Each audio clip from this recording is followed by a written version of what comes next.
ನಮ್ಮ ರಾಜ್ಯ ಕಂಡಂತ ಪ್ರಖರ ವಾಗ್ಮಿ.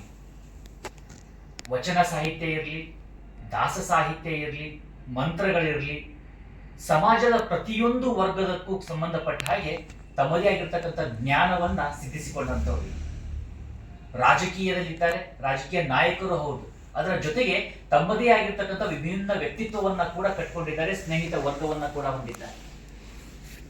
ನಮ್ಮ ರಾಜ್ಯದ ಖ್ಯಾತ ರಾಜಕಾರಣಿಯಾಗಿರ್ತಕ್ಕಂಥ CM ಇಬ್ರಾಹಿಂ ಅವರು ಇವತ್ತಿನ ಟಾಪ್ ನಲ್ಲಿ ಅತಿಥಿಯಾಗಿ ಬರ್ತಾ ಇದ್ದಾರೆ. ಸರ್ ನಮಸ್ಕಾರ. ಹೇಗಿದ್ದೀರಿ? ಚೆನ್ನಾಗಿದ್ದೇನೆ ಸರ್. ಯಾವಾಗಿನ ದರ್ಶನ ಲಕ್ಕ ಹೊಳೆಯತ್ತೀರಿ? ಚಿಂತೆ ಇಲ್ಲ, ನಮ್ದು ಹಸು ಇಲ್ಲ, ದ್ವೇಷ ಇಲ್ಲ, ಪ್ರಜ್ವಲವಾದಂಥ ಮನಸ್ಸು, ಒಳ್ಳೆ ಜನರ ಮಧ್ಯೆ ಇರ್ತೀವಿ, ಜನರ ಕಷ್ಟ ಕಾರ್ಪಗಳನ್ನು ನೋಡಿ ಅದನ್ನು ನಿವಾರಣೆ ಮಾಡ್ತೀವಿ, ಅದೆಲ್ಲ ತೃಪ್ತಿ ಕೊಡ್ತೀವಿ. ನನ್ನ ನೈವೇದ್ಯ ದೇವರಿಗೆ ನಾನು ಕೊಡ್ತಕ್ಕಂಥದ್ದು ಹಣ್ಣು ಹೂವಲ್ಲ, ಸೇವೆ ನೈವೇದ್ಯ. ಅದ್ಭುತವಾದಂತ ಮಾತು. ಅಲ್ಲ, ನೀವು ಹೇಳಿದ್ರೆ ಚಿಂತೆ ಇಲ್ಲ ಅಂತ ಹೇಳಿ ಬಹಳ ಕಷ್ಟ ಅದ ಇವತ್ತಿನ ಟೈಮ್. ಕರೆಕ್ಟ್, ಹಚ್ಕೊಂಡ್ರೆ ಇರುತ್ತೆ, ಹಚ್ಕೊಳ್ಳಾರ್ದು ಇರಲ್ಲ. ಈಗ ಯಾರೋ ನಿಮ್ಮನ್ನು ಬೈದ್ರು, ಅದ ನೀವು ತಲೆ ತಗೊಂಡ್ರೆ ಚಿಂತೆ ಬರುತ್ತೆ. ಬಿಟ್ಟು ಬಿಡಿ, ನಿಂದಕರು ಇರ್ಬೇಕಯ್ಯ. ಬಸವಣ್ಣ ಹೇಳಿದ್ದಾನೆ, ಅವರೆಷ್ಟು ನಿಂದಿಸ್ತಾರೋ ಅಷ್ಟು ನಮ್ಮಲ್ಲಿರ್ತಕ್ಕಂಥ ಒಳಗೇನಾದ್ರೂ ದ್ವೇಷ ಇದೆಯೇ, ತಪ್ಪಿದೆಯೇ, ನಮಗೂ ಹುಡ್ಕೊಳ್ತಕ್ಕಂಥದಕ್ಕೆ ಒಂದು ದಾರಿ ಆಗುತ್ತೆ. ಅದನ್ನು ತಿದ್ಕೊಂಡ್ಬಿಟ್ರೆ ಅದಕ್ಕಿಂತ ರೇಸಿಂಗ್ ಯಾವುದೂ ಇಲ್ಲ. ಅಲ್ಲ, ಹೊರಗಡೆ ನೋಡಿದ್ರೆ ರಾಜಕೀಯವಾಗಿ ಎಷ್ಟೆಲ್ಲ ಬೆಳವಣಿಗೆಗಳಾಗಿರ್ತಿದ್ದಾವೆ. ಆ ಬೆಳವಣಿಗೆ ಜೊತೆಯಲ್ಲಿ ಯಾರಾದ್ರೂ ಸಹಜವಾಗಿ ಒಂದು ರೀತಿಯಿಂದ ಆತಂಕ ಅನ್ನುವಂಥ ಬೆಳವಣಿಗೆಗಳನ್ನು ಕೂಡ ನಾವು ನೆರೆ ದೇಶದಾಗೂ ನೋಡ್ತಾ ಇದ್ದೀವಿ. ಇಂಥದ್ರ ಮಧ್ಯದಲ್ಲೂ ಕೂಡ ಆ ಒಂದು ಪ್ರಶಾಂತತೆಯನ್ನ ಕೈಗೊಳ್ಳುವಂಥದ್ದು, ಆ ಹೆಡ್ ಕೂಲ್ ಇಟ್ಕೊಳ್ಳುವಂಥದ್ದು ಏನ್ ಮಾಡ್ತೀರಿ? ಅದು ಹೆಂಗೆ ನೀವು ಮಾಡ್ಕೊಂಡ್ ಬಂತೀರಿ ಅದನ್ನು? ನಮ್ಮ ದೇಶದ ಸಂಸ್ಕೃತಿ, ಮಣ್ಣಿನ ಗುಣ, ಇದು ಸಹಸ್ರಾರು ವರ್ಷಗಳ ಇತಿಹಾಸ ಇರ್ತಕ್ಕಂಥ ಮಣ್ಣು. ಕೃತಯುಗ, ದ್ವಾಪರ ಯುಗ, ಕಲಿಯುಗ, ಇವತ್ತು ಈ 4 ಯುಗಗಳಲ್ಲಿ ನಾವು ಕಂಡು ಬಂದಿರತಕ್ಕಂಥ ಪರಿವರ್ತನೆಗಳು, ಅದು ಕಾಲ್ಪನಿಕನ ಧಾರ್ಮಿಕನ ಬೇರೆ ಪ್ರಶ್ನೆ. ಆದರೆ ಈ ಇತಿಹಾಸ ಇದೆ, ಅದಕ್ಕೊಂದು ಇತಿಹಾಸ ಇದೆ, ಹಿನ್ನೆಲೆ ಇದೆ. ಸೊ ಹೀಗಾಗಿ ಇವತ್ತಿನ ರಾಜಕೀಯದ ಏರುಪೇರೇನಾಗಿದೆ ಅಂತ ಹೇಳಿದ್ರೆ, ಆಸೆ ಮನುಷ್ಯನಿಗೆ ಜಾಸ್ತಿ ಆಗಿದೆ. ಅದನ್ನು ಎಲ್ಲಿವರೆಗೂ ಅದು ಇರುತ್ತೋ ಅಲ್ಲಿವರೆಗೆ ನೆಮ್ಮದಿ ಸಿಗಲ್ಲ. ಹಿಂದೇನಿರ್ತಿತ್ತು ಅಂದರೆ ಆಸೆ ಇರ್ತಿತ್ತು, ಆದರೆ ಅತಿ ಆಸೆ ಇರ್ತಿರಲಿಲ್ಲ. ಆಮೇಲೆ ಹಿಂದೆ ಮತಭೇದ ಇರ್ತಿತ್ತು, ಮನಭೇದ ಇರ್ತಿರಲಿಲ್ಲ.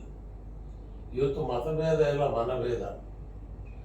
ಯಾಕೆ ಮತಭೇದ ಮನಭೇದ? ಯಾವುದಕ್ಕಾದ್ರೂ ಒಳ್ಳೇದು ಮಾಡಿದಕ್ಕಲ್ಲ, ತಾನೇನಾದರೂ ಅಚೀವ್ ಮಾಡಬೇಕು ಇದ್ರ ಮುಖಾಂತರ. ಅದರಿಂದ ಏನಾಗಿದೆ ಅಂತ ಹೇಳಿದ್ರೆ ಸಮಾಜಗಳನ್ನು ಕೆಡಿಸ್ತಕ್ಕಂಥ ಕೆಲಸವನ್ನು ಮಾಡ್ತಿದ್ದಾರೆ. ಈ ಮುಸ್ಲಿಂ ಸಮಾಜದ ಲೀಡರಾಗಬೇಕು, ಅವ್ರ ಬಗ್ಗೆ ಓಹೋ ಇಲ್ಲದ ಸಲದೆಲ್ಲ ಮಾತಾಡಿ ಅವ್ರನ್ನ ಎಬ್ಬರಿಸ್ಬಿಡ್ಬೇಕು. ಆ ಸಮಾಜದಲ್ಲಿ ನಾನು ಭಾರಿ ದೊಡ್ಡವರಾಗ್ತೇನೆ, ಅದು ಕೆಡಕ್ ಮಾಡ್ತಿರ್ತಕ್ಕಂಥದ್ದು.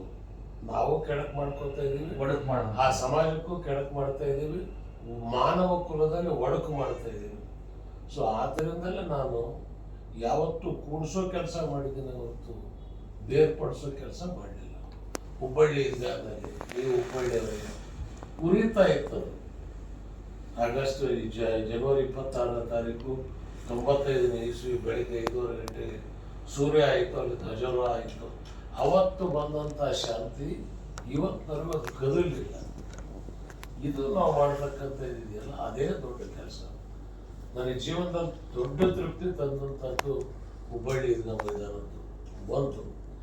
ಎರಡನೇದು, ಸಾವಿರಾರು ಮಕ್ಕಳಿಗೆ ವಿದ್ಯಾಭ್ಯಾಸ ಕೊಡ್ತಾ ಇದ್ದೀನಿ ನಾನು.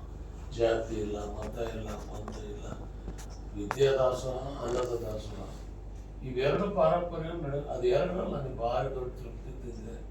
ನನ್ನ ಆರೋಗ್ಯದ ರಹಸ್ಯ ಅನ್ನೋದು ಅದೇ. 1988 ಅನ್ಸುತ್ತೆ, ಆ ಟೈಮ್ ನಾವು ಕೂಡ ನಿಮ್ಮ ಮೇಲೇನೆ ಒಂದು ಆರೋಪ ಬಂದಿರುತ್ತೆ, ಕಮ್ಯುನಲ್ ರೇಟ್ ಸಂಬಂಧಪಟ್ಟಂಗೆ. ಇಲ್ಲಿ ಒಂದು ಯಾವುದೋ ಒಂದು ಆರ್ಟಿಕಲ್ ಹೆಡ್ಡಿಂಗ್ ಸಂಬಂಧಪಟ್ಟಂಗೆ ನೋಡುವಾಗ ನಿಮ್ಮ ಮೇಲೆ ಆ ಥರ ಒಂದು ಆರೋಪಗಳು ಬಂದಾಗ ತದನಂತರದಲ್ಲಿ ನಿಮ್ಮನ್ನು ನೀವು ಬೆಳೆಸ್ಕೊಂಡು ಬಂದಂಥ ರೀತಿಯನ್ನು ನೋಡೋದು, ಅದು ಆರೋಪದಲ್ಲಿ ಸತ್ಯಾಂಶ ಇರಲಿಲ್ಲ. ಅವತ್ತು ಯಾರು ಸಿಕ್ಕಿರಲಿಲ್ಲ ಪೊಲೀಸರಿಗೆ. ಪೊಲೀಸರದ್ದು ಏನಿದೆ ಅಂದರೆ ಎಲ್ಲರೂ ಗಲಾಟೆ ಅಂದ್ರೆ ಹಿಡಿದು ಬಿಡ್ಬೇಕು. ಅರೆಸ್ಟ್ ಮಾಡಿದ್ದೀವಿ. ಸರಿಯಾದವ್ರಿಗೆ ಮಾಡಿದಾರೋ ತಪ್ಪು ಮಾಡಿದವ್ರಿಗೆ ಮಾಡಿದಾರೋ ಅದು ಬೇರೆ ಪ್ರಶ್ನೆ. ಅರೆಸ್ಟ್ ಮಾಡಿದ್ದೀವಿ ಅಂತ ನ್ಯೂಸ್ ಕೊಟ್ಬಿಟ್ರೆ ಜನ 50% ಓ ಬಂಧನ ಆಗೋಗಿದೆ. ಹ್ಯಾಕ್ ಬಂಧನ ಆಯ್ತು, ಯಾರಿಗೆ ಬಂಧನ ಅಲ್ಲ ಆಮೇಲೆ. ಸೊ ಇದು ಏನು ಮಾಡಿದ್ರು ಇದ್ದ ತಕ್ಷಣ ಓ ಇವ್ರು ಮಾಡಿದ್ರು, ಎಸ್ ಹಿಡಿದ್ಬಿಟ್ವಿ, ಅರೆಸ್ಟ್ ಮಾಡ್ಬಿಟ್ರು. ಕೊನೆಗೆ ಏನಾಯ್ತು, ಅದು ನಿರಪರಾಧಿ ನಾನಲ್ಲ ಅಂತೇಳಿ ಕೋರ್ಟ್ನಲ್ಲಿ ಸಾಬೀತಾಗಿ ಎಷ್ಟು ವರ್ಷ ಬೇಕಾಗಿತ್ತು. ಸೊ ಇದು ಪೊಲೀಸರ ಡೈರಿ, ಅದು ಆ ಕೆಲಸ ಮಾಡ್ತಾರೆ ಯಾವುದೇ ದೇಶದಲ್ಲಿ. ಅದು ಎಲ್ಲಾದ್ರಾದ್ರೆ ಫಸ್ಟ್ ಅದನ್ನು ಶಮನ ಮಾಡ್ತಕ್ಕಂಥದ್ದಕ್ಕೆ ನಾವು ಬಂಧಿಸಿದ್ದೇವೆ. ನಿಜವಾದವ್ರಿಗೆ ಬಂಧಿಸಿದ್ರು, ತಪ್ಪು ಮಾಡಿದವ್ರಿಗೆ ಬಂಧಿಸಿದ್ರು, ಅಥವಾ ಅದೇ ಹೇಳಲ್ಲ, ಬಂಧಿಸಿದ್ದೀವಿ ಅಂದ್ರೆ ಮುಗೀತು. ಜನ ಅಂತ ಇಲ್ಲಪ್ಪ ಹಿಡಿದು ಬಿಟ್ಟಾರೆ, ಇಂಥ ತಪ್ಪು ಮಾಡ್ಯಾರ, ಮುಗೀತು, ಅಲ್ಲಿಗೆ ಅದನ್ನು ಕ್ಲೋಸ್. ನೆಕ್ಸ್ಟ್ ಟೈಮ್ ಅಂತ ಅದ್ರ ಚಾಪ್ಟರೇ ಇಲ್ಲ. ಈಗ ಹುಬ್ಬಳ್ಳಿ ಏನು ನಡೀತು, ಬರೀ ಸ್ಟೇಷನ್ ಮೇಲೆ ಒಂದು ಕಲ್ಲು ಹೊಡೋರು. ಹಿಡಿದವ್ರು ಯಾರು, ಹೊಡೆದವ್ರಿಗೆ ಅಲ್ಲ, ಯಾರಿಗೂ ಅಮಾಯಕರಿಗೆ ಹಿಡಿದು ರಾಜ್ಯದ್ರೋಹದ ಕೇಸನ್ನು ಹಾಕಿದ್ರು. ಅದೇ ರೀತಿ KG ಹಳ್ಳಿಯಲ್ಲಿ ಡ್ರಗ್ ಮಾಫಿಯಾ, ಒಂದು ಮಾಫಿಯಾ ಪೊಲೀಸರು ಬಿಟ್ಕೊಡ್ತಾ ಇದ್ರು, ಇನ್ನೊಂದಕ್ಕೆ ಬಿಟ್ಕೊಡ್ತಿರ್ಲಿಲ್ಲ. ಆ ಬಿಟ್ಕೊಡದೇ ಇದ್ದವರು ಸಿಟ್ಟು ಬಂದು ಪೊಲೀಸರಿಗೆ ಹೊಡೆದ್ರು. ಅದಕ್ಕೆ ಕಲರ್ ಕೊಟ್ಟಿದ್ದೇನು, ಕವಿದ. ಇದನ್ನ ಒಳಗೆ ಹೋಗಿ ಅವತ್ತ ನಿಮ್ಮ ಪೊಲೀಸ್ ಕಮಿಷನರ್ ಚೋಪ್ರಾ ಇದ್ರು, ಅವರೇ ಹೇಳಿದ್ರು, ಹೌದು ಸರ್ ಇದು ಮಾಫಿಯಾದ್ದು, ಹೊರಗೆ ಹೇಳಂಗಿಲ್ಲ ನಾವು. ಕೊನೆಗೆ ಏನಾಯ್ತು ಇವತ್ತಿಗೆ, ಏನಿಲ್ಲ ಸರ್. ಬಟ್ ಆ ಟೈಮಲ್ಲಿ ಅಖಂಡ ಶ್ರೀನಿವಾಸ್ ಅವ್ರ ಮನೆಗೆ ಪೂರ ಶ್ರೀನಿವಾಸ ಮೂರ್ತಿ ಅವ್ರ ಮನೆಗೆ ಬೆಂಕಿ ಬಿದ್ದು ಸಂಪೂರ್ಣ ಉಳಿದಿದ್ದು ಆಯ್ತಾ? ಅದು ಪರ್ಸನಲ್ ರೈವಲ್ರಿ. ಅಲ್ಲಿ MLA ಆಗ್ಬೇಕಂತವನು ಇದೇ ಸಂದರ್ಭ ನೋಡಿ ಅವ್ನು ಮಾಡ್ದ, ಅದಕ್ಕೆ ಆ ಕಲರ್ ಕೊಟ್ರು. ಅಖಂಡ ಶ್ರೀನಿವಾಸ ನಾನು ತಂದಂಥ ಹುಡುಗ ಅವನಂತವನಲ್ಲ ಪಾಪ. ಆದರೆ ಅವನ ತಂಗಿ ಮಗ ಏನೋ ಹೇಳಿಕೆ ಕೊಟ್ಟ ಅಂತ ಅವನ ತಂಗಿ ಮಗನಿಗೆ ಕೇಸ್ ಹಾಕಿ ಅದನ್ನು ಅರೆಸ್ಟ್ ಮಾಡಿರ್ತಿದ್ರೆ ಅವತ್ತೇ ಮುಗೀತು. ಅದು ಮಾಡಲಿಲ್ಲ ಪೊಲೀಸರು.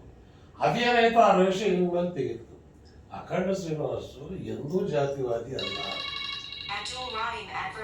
ಇದು ನಾನು ಭಾರಿ ಚೆನ್ನಾಗಿ ತಿಳ್ಕೊಂಡಿದ್ದೀನಿ.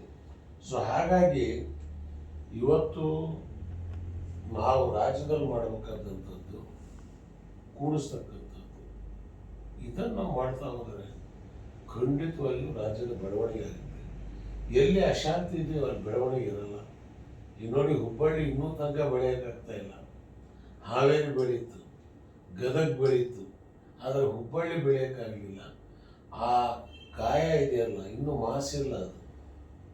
ಸೊ ಅದೇನಾಗಿದೆ, ಕೋಮುವಾದಿ ಸಂಘಟನೆಗಳ ಯುದ್ಧದ ಮೈದಾನ ಆಗಿದೆ ಹುಬ್ಬಳ್ಳಿ. ಅವರು ಪ್ರಯೋಗಶಾಲೆ, ಅವರು ಇವರು ಸೇರ್ಸೆ ಮಾಡ್ತಾ ಇದ್ದಾರೆ. ಇದನ್ನು ಹತ್ತಕ್ಬೇಕಾದ್ರೆ ನಾವು ದೃಢವಾದಂಥ ನಿಲುವು, ಬಲವಾದಂಥ ಹೆಜ್ಜೆ ಇಟ್ಟರೆ ಮಾತ್ರ ಅದಕ್ಕೆ ಪರಿಹಾರ ಸಾಧ್ಯ. CM ಇಬ್ರಾಹಿಂ ಅವರು ಸೆಂಟ್ರಲ್ ಮಿನಿಸ್ಟರ್ ಇಬ್ರಾಹಿಂ ಆದರು, ಚೀಫ್ ಮಿನಿಸ್ಟರ್ ಇಬ್ರಾಹಿಂ ಆಗಲಿಲ್ಲ. ಏನ್ ಕಾರಣ ಅನ್ಸುತ್ತೆ? ಆ ಅವಕಾಶಗಳು ಬಂದಿತ್ತು ಕೂಡ, ನೀವು ಕೆಲ ಸಂದರ್ಭದಲ್ಲಿ ಅದು ಆಗಲಿಲ್ಲ. ಮುಂಬರುವಂಥ ದಿನಗಳಲ್ಲಿ ಏನಾದರೂ ಆ ಥರ ನಿಮ್ಮ ನನಗೆ ದೊಡ್ಡ ಆಸ್ತಿ ಅಂತ ಹೇಳಿದ್ರೆ, ನನಗೆ ಸಿಕ್ಕಿರೋ ದೊಡ್ಡ ಸ್ಥಾನ ಅಂದರೆ ಕರ್ನಾಟಕ ರಾಜ್ಯದ ಜನತೆ ಮನಸ್ಸಿನಲ್ಲಿ ನನಗೆ ಸ್ಥಾನ ಸಿಕ್ಕಿದೆ. ಅದಕ್ಕಿಂತ ದೊಡ್ಡ ಸ್ಥಾನ ಏನಿಲ್ಲ. ಅದಕ್ಕೆ ನಾನು ಭಾಷಣಕ್ಕೆ ಎಲ್ಲೇ ಹೋದರೂ ಜನ ತರಬೇಕಾದ್ದಿಲ್ಲ, ಜನ ಬರ್ತಾರೆ. ಅದಕ್ಕೆ ನಾನು ಯಾವತ್ತೂ ಹೇಳ್ತೇನೆ, ಬಂದ ಜನ ಭಾಷಣ ಮಾಡಿ, ತಂದ ಜನ ಭಾಷಣ ಮಾಡಿದ್ರೆ ಪ್ರಯೋಜನ ಇಲ್ಲ. ಸೊ ಇವತ್ತು CM ಆಗ್ತಕ್ಕಂಥ ಅವಕಾಶ ನಾನು ಅದಕ್ಕೆ ಪ್ರಯತ್ನ ಪಟ್ಟಿಲ್ಲ.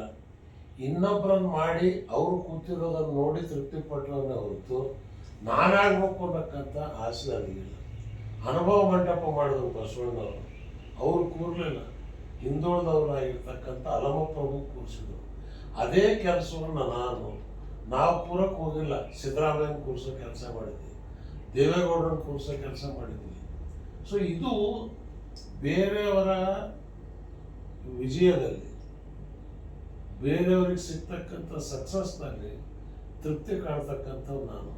ಹಾಗಾಗಿ ನಾನು ಪ್ರಯತ್ನ ಪಟ್ಟಿಲ್ಲ. ಬಟ್ ನನಗೊಂದು ವಿಶ್ವಾಸ ಇದೆ, ಒಂದಲ್ಲ ಒಂದು ದಿನ ಕರ್ನಾಟಕ ರಾಜ್ಯದ ಜನ ಮತ್ತು ರಾಜಕೀಯ ಪಕ್ಷಗಳಿಗೆ ನನಗೆ ಮಾಡಬೇಕಾದಂಥ ಅನಿವಾರ್ಯತೆ ಬರುತ್ತೆ. ಆ ಅನಿವಾರ್ಯತೆ ಬಂದಾಗ ಅವ್ರು ವಿಧಿಯಿಂದ ಮಾಡಬೇಕಾಗಿತ್ತು. ಯಾಕಂದ್ರೆ ನಾನು ಒಂದು ಜಾತಿ, ಒಂದು ಭಾಷೆ ಇದಕ್ಕೆ ಸೀಮಿತವಾಗಿಲ್ಲ. ಸರ್ವಧರ್ಮ ಸಮನ್ವಯ, ಸರ್ವೇ ಜನ ಸುಖಿನೋ ಭವಂತು, ವಸುದೇವೇ ಕುಟುಂಬಕಂ, ಇದರಲ್ಲಿ ವಿಶ್ವಾಸ ಇರ್ತಕ್ಕಂಥದ್ದು ನಾನು. ಸೊ ಹಾಗಾಗಿ ಏನಾಗಿದೆ, ಬ್ರಾಹ್ಮಣರಿಂದ ಹಿಡಿದು ದಲಿತವರೆಗೂ ಕೂಡ ಇವತ್ತು ಕೂಡ ಎಲ್ಲೇ ಹೋಗಲಿ ಆ ಗೌರವ ಸಿಗ್ತಾ ಇದೆ. ಅದು ಭಗವಂತನ ಕೃಪೆ, ಜನರ ಆಶೀರ್ವಾದ. ನನಗೆ ನಿಮ್ಮನ್ನು ನೋಡಿದ್ರೆ ಒಂದು ಅನ್ಸುತ್ತೆ, ಈಗ ನೀವು ಹೇಳಿದಾಗ ನಾನು ಹುಬ್ಳಿ ಕಡೆಯಿಂದ ಬಂದಿರೋದು, ಎಸ್ಪೆಷಲಿ ಕುಂದಗೋಳ, ಈ ನಮ್ಮ ಗುರು ಗೋವಿಂದ ಭಟ್ರು, ಶಿಶುನಾಳ ಶರೀಫರು ಇದ್ದಂಥ ಒಂದು ಅವರ ಕಾರ್ಯಕ್ಷೇತ್ರವಾದಂಥ ಸ್ಥಳ ಅದು. ಅಲ್ಲಿ ಬಂದವ್ರಿಗೆ ಅನ್ಸುತ್ತೆ ಈ ಎರಡೂ ಸಂಸ್ಕೃತಿಗಳು ಅದೇ ರೀತಿಯಾಗಿ ಬೆಳೆಸ್ಕೊಂಡು ಬಂದಿದ್ರೆ. ಈಗ ನಿಮ್ಮನ್ನು ನೋಡ್ತಾ ಇದ್ರೆ, ನೀವು ವಚನಗಳನ್ನ ಹೇಳ್ತೀರಿ, ಜೊತೆಗೆ ನೀವು ನಿಮ್ಮ ಒಂದು ಧರ್ಮದ ವಿಚಾರದಲ್ಲೂ ಕೂಡ ಅಷ್ಟೇ ಸರಿಯಾದ ರೀತಿಯಲ್ಲಿ ಅದನ್ನು ಪಾಲನೆ ಮಾಡ್ಕೊಂಡು ಬರ್ತೀರಿ, ಕುರಾನನ್ನ ಪಠಿಸ್ತೀರಿ, ಹೋಲಿ ಕುರಾನನ್ನ ಪಠಿಸ್ತೀರಿ. ಈ ರೀತಿಯಾಗಿರ್ತಕ್ಕಂಥ ಒಂದು ಸಮನ್ವಯತೆಯನ್ನ ಜಾಸ್ತಿ ಯಾಕೆ ಸಾಧಿಸಕ್ಕೆ ಸಾಧ್ಯ ಆಗ್ತಾ ಇಲ್ಲ? ಏನ್ ತಡೀತಾ ಇದೆ ಅದು? ವ್ಯಕ್ತಿಗತವಾದಂಥ ಆಸೆ. ಮಾರ್ಕೆಟ್ನಲ್ಲಿ ನಡೆಯೋದೇ ಅವರು. ಈಗ ಹರಿಕತೆ ಹೇಳಿದ್ರೆ ಜನ ಸೇರಲ್ಲ, ಆರ್ಕೆಸ್ಟ್ರೇಟರ್ ಜನ ಸೇರ್ತಾರೆ. ಯಾಕೆ? ಆ ಹರಿಕತೆ ಮೇಲೆ ರುಚಿ ಭಕ್ತಿ ಭಾವದಿಂದ ಇತ್ತು, ಈಗ ಅದಿಲ್ಲ. ಗಣೇಶನಿಗೆ ಕುಂದಿಸ್ಕೊಂಡಿರ್ತಾರೆ, ಆವನ ಪ್ಯಾರ್ ಕರೆ ಅಂತ ಹಾಡಾಕ್ತಾರೆ. ಗಣೇಶ ಎಲ್ಲಿ, ಈ ಸಾಂಗಲ್ಲಿ ಇದು ಯಾಕ್ರೆ ಆಗ್ತದೆ? ಏನು ಮಾಡೋ ಸರ್, ಜನ ಸೇರಲ್ಲ, ಜನ ಸೇರಿದ್ರೆ ನಮ್ಗೆ ಚಂದ ಸಿಗಂಗಿಲ್ಲ, ಹರಿಕತೆ ಇಟ್ಟರೆ ಯಾರೂ ಬರಲ್ಲ. ಈಗಂತ ಹರಿಕತೆ ವಿದ್ವಾಂಸರು ಇಲ್ಲ. ಅವಾಗೆಲ್ಲ ದೊಡ್ಡ ದೊಡ್ಡ ವಿದ್ವಾಂಸರು 3 ಗಂಟೆ 4 ಗಂಟೆ ಎಂಥ ವಿದ್ವಾಂಸರು ಇರ್ತಿದ್ರು. ಜನ ಮನೆಯಿಂದ ಸ್ನಾನ ಮಾಡಿ ಹಣೆ ತುಂಬ ಕುಂಕುಮ ವಿಭೂತಿ ಇಟ್ಕೊಂಡು ಬರೋರು ಹರಿಕತೆಯನ್ನು ಕೇಳ್ತಕ್ಕಂಥದ್ದು. ಇವತ್ತು ಆ ಸಂಪ್ರದಾಯ ಹೋಯ್ತು. ಅದಕ್ಕೆ ಕಾರಣ ಯಾರು? ನಾವ ಇಲ್ಲ, ಸಮಾಜದ ವ್ಯವಸ್ಥೆ ಅದು. ಆ ವ್ಯವಸ್ಥೆಯನ್ನು ನಾವು ಎಲ್ಲಿವರೆಗೂ ಹೀಗೆ ಇಟ್ಕೊಂಡು ಹೋಗ್ತೀವಿ, ಅಲ್ಲಿವರೆಗೂ ಕೂಡ ನಾವು ಉದ್ಧಾರ ಆಗೋದಕ್ಕೆ ಸಾಧ್ಯ ಇಲ್ಲ.